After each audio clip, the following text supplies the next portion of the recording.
The purpose of this video is to demonstrate 3D bioprinting of cardiac tissue without the use of biomaterials, using only cells.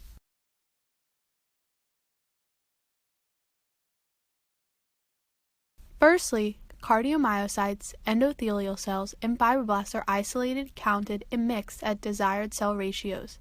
They are then distributed using a multi-channel pipette into individual wells in ultra-low attachment 96-well plates. The cells in the 96-well plates are incubated for 3 days. After 3 days, they form spheroids that beat spontaneously. Confocal microscopy reveals the expression of connexin 43, which is fluorescently labeled green, and troponin T-positive cardiomyocytes, which are fluorescently labeled far red, within the spheroids.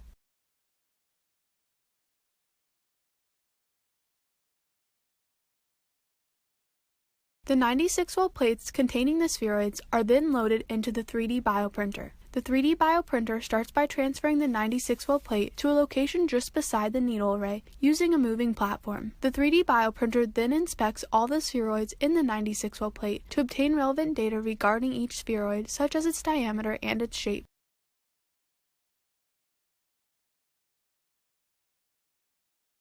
This is a close-up view of the 3D bioprinting process. The spheroid is picked up from the 96-well plate on the left by a nozzle using vacuum suction and placed in a specific location in a needle array on the right. This process is repeated until the 3D bioprinting process is complete, or until all the spheroids in the 96-well plate have been bioprinted. Then the 3D bioprinter will store the existing 96-well plate and load a new plate using the moving platform. This is a time